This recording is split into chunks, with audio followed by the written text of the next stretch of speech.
ओम श्री परमात्मने नमः। प्रिय बंधुगण, सादर हरि समर। आज का विषय है हम किधर जा रहे हैं। हम किधर जा रहे हैं।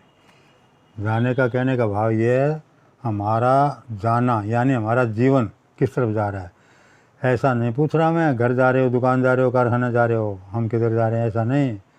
यानी हमारे भाव संसार में हम किस रास्ते पर चल रहे हैं। एक तो अध्यात्म का रास्ता होता है, एक भौतिक रास्ता होता है, एक रास्ता होता है जीवन जीने की सुंदर कला। हम सुंदर जीवन जी रहे हैं, उस मार्ग पर चल रहे हैं, या असुंदर जीवन की तरफ चल रहे हैं। इस वास्ते मैं बता रहा हूँ आपको हम किधर जा रहे हैं। आप ध्यान से सुनना, आपको विचार करना होगा कि हम जिधर जा रहे हैं क्या वो रास्ता ठीक है। ये अध्यात्म जीवन में भी बढ़िया है और भौतिक जीवन के लिए भी बढ़िया है, दोनों में बहुत बढ़िया बात है। ये सुनो, यह प्रश्न बड़े ही महत्व का है, किंतु इस पर विचार करने की हमें न तो फुर्सत है और न इस पर विचार करना ही हम ठीक समझते हैं, क्योंकि हमने ये दृढ़ता से मान रखा है कि हम जो कर रहे हैं वही ठीक है और जो समझ रहे हैं, जो सोच रहे हैं वही ठीक है। दूसरे की बात, अनुभवी जनों की बात अथवा शास्त्र की बात हम क्यों माने, अर्थात क्यों सुने। इस प्रकार का जो दुराग्रह हम में पैदा हो गया है, ये आज की सभ्यता तथा शिक्षा की ही देन है।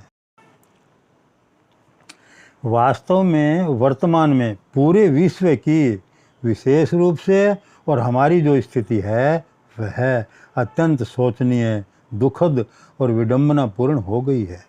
विकास के नाम पर समाज में जिन मूल्यों तथा मानदंडों की प्रतिष्ठा हो रही है, प्रतिष्ठा, ध्यान से पढ़ना मेरी बात, यह अत्यंत चिंता का विषय है। प्रतिष्ठा यानी किसकी बड़ाई हो रही है, किसकी इज्जत हो रही है, उनकी तरफ ध्यान देना है।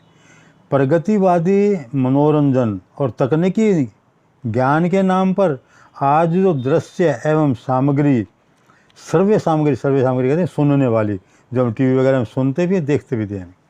आज जो दृश्य एवं सर्वे सामग्री हमको प्राप्त हो रही है, दोबारा बताऊँ आपको, ये मेरा लिखने का भाव ये है कि जो हम टीवी पर देख रहे हैं वो टीवी पर दृश्य भी है और सुनने वाली सामग्री भी है, दोनों है ना।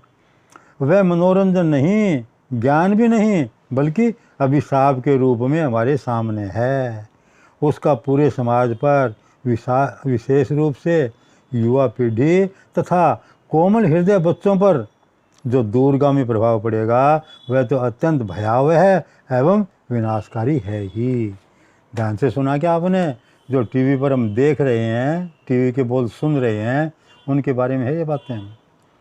तात्कालिक प्रभाव भी हमें मानसिक रूप से जड़ता को प्राप्त करा रहा है। इसी का प्रभाव है कि अनेक अनैतिकपूर्ण आचरण हमसे सहज ही होते जा रहे हैं। दोबारा सुनो ये बातें। इसी का प्रभाव है कि अनेक अनैतिकपूर्ण आचरण हमसे सहज ही होते जा रहे हैं और इसमें हम अपने को गौरवान्वित यानी बड़ाई, गौरवान्वित महसूस कर रहे हैं, यानी हमारा गौरव मान रहे हैं, हम तो बहुत अच्छे हैं, हम मान रहे हैं ऐसा। युवा पीढ़ी अर्थलिप्सा और प्रगति के नाम पर ईर्ष्यापूर्ण प्रतिस्पर्धा की दौड़ में मृग मरीचिका की भांति दिग्भ्रमित हो रही है। इस अर्थलिप्सा ने हमारा सुख चैन सब छीन लिया है। प्रगति होनी चाहिए, उत्थान होना चाहिए, किंतु हमें इनकी परिभाषा को ठीक से समझना होगा। यानी उन्नति कहते किसे हैं, हम ये भूल गए। खेद है कि पाश्चात्य विचारधारा ने हमें इतना आकर्षित कर रखा है कि मॉडर्न कहलाने के लिए हमने अपने शाश्वत जीवन मूल्यों को रूढ़िवादिता का जामा पहनाकर उनसे मुख मोड़ लिया है। क्या कर दिया, ये तो रूढ़िवादिता है भाई, और उससे क्या कर दिया, मुंह मोड़ लिया। नई पाश्चात्य सभ्यता का हमने बाणा पहन लिया और इसमें हम अपने को सच्चा, शिक्षित और सभ्य मान रहे हैं। पुराने मूल्यों का विरोध करना, धर्म एवं ईश्वर की सत्ता पर विश्वास ना करना, सदग्रंथों पर अनास्था करना, अपने से बड़ों की मान मर्यादा का उल्लंघन करना।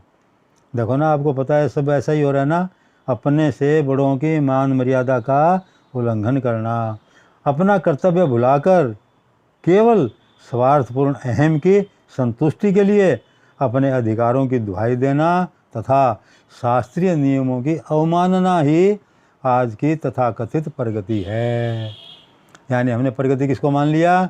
अच्छी अच्छी बातों को न मानना ही प्रगति हमने मान लिया। वस्तुतः ऐसी परिस्थितियों में हम किधर जा रहे हैं और किधर जाना चाहते हैं, ये किसी को भी ज्ञात नहीं है।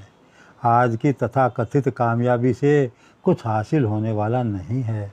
इसी प्रगति ने आज हमें हृदय शून्य, संवेदना शून्य बना दिया है।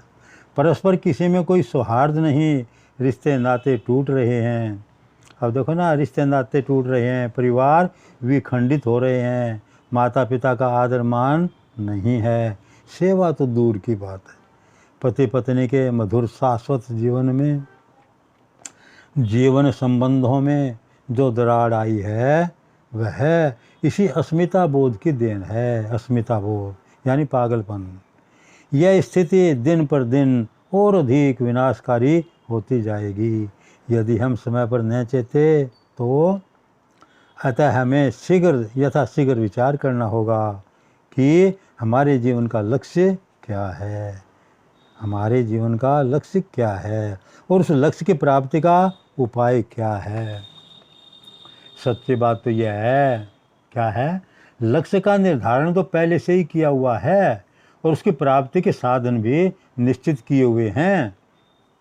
हमें तो बस यह करना है कि हम अपने अतीत की ओर झांकें, अतीत, और तब आगे कदम बढ़ाएं।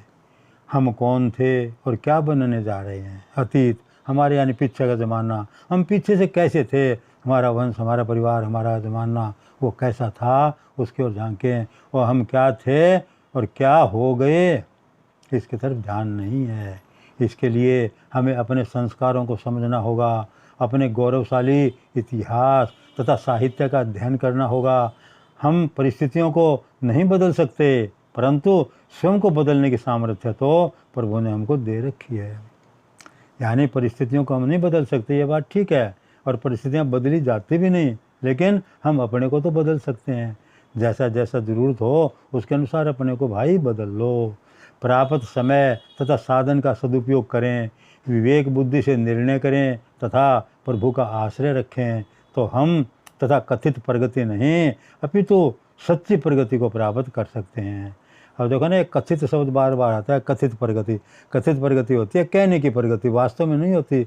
वास्तव में तो उल्टी होती है। वो हम मानते हैं, कहने में, कथने में आ रही है, हम प्रगति कर रहे हैं। अब प्रगति थोड़ी है। देखो ना, आपको एक बात बताऊँ बीच में छोटी सी, ये 2 लाइन पढ़ के फिर बताऊँगा, सुनो। हमारे सदग्रंथ हमारे सच्चे हितैषी हैं। ऐसे हितैषी मित्रों का परामर्श मानकर हम अपना वास्तविक कल्याण कर सकते हैं और यथार्थ में यही हमारे लिए करणीय भी है, करणीय यानी करने योग्य भी है। तथा हमें किधर जाना चाहिए, इस प्रश्न का समुचित उत्तर भी यही है। वो मैं जो बताने जा रहा था आपको, वो सुना मेरी बात। यानी हमारी जो कथित उन्नति है, प्रगति है, वो कहने की है, वास्तव में नहीं है। जैसे हमने कई बार सुना है, अखबार वगैरह में पढ़ा है कि हिंदुस्तान ने भारतवर्ष में यानी क्या होता है, मांस का उत्पादन बढ़ा दिया।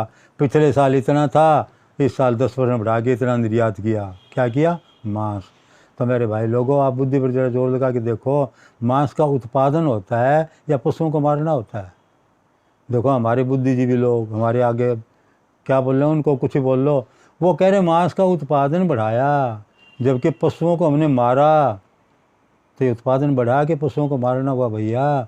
वास्तविकता क्या है? उत्पादन तो वो होता है जिसमें हमारे घर से कुछ नहीं लगता। जैसे खेती में अनाज को पैदावार करो, अनाज पिछले साल 100 मन हुआ, अब की बार 150 मन हुआ, तो हमने वो उत्पादन बढ़ाया। ये तो हम कह सकते हैं कि हमारे घर से तो कुछ लगा नहीं, उतना ही उतना था और हमने 50 मन ज़्यादा पैदा कर लिया। अब मांस का उत्पादन ये भाई लोग कैसे बढ़ा देंगे, मेरे को बताओ तो सही। आप पशुओं को मारना छोड़ दो और फिर मेरे को बढ़ा के दिखाइए, पाइए मांस आ जाएगा इनके पास। मारते हैं पशु को और कहते हैं उत्पादन बढ़ाया। तो ये क्या है? कथित प्रगति, कहने की, वास्तव में प्रगति नहीं है। इस वास्ते मेरे भाई लोगों, आप ध्यान से सुनो, समझो और इस पर विचार करो, हम किधर जा रहे हैं, कहीं अंधकार में भटकते भटकते कहीं अंधकूप में न गिर जाएं, हमारा रास्ते तो भी ख़त्म ना हो जाए। इस वास्ते मैं आप सब भाई लोगों को हाथ जोड़ के प्रार्थना करता हूँ कि आप अपना रास्ता ठीक प्रकार से चुनें और फिर उस पर चलें। बस भाई आज इतना ही, बाकी फिर कल करेंगे।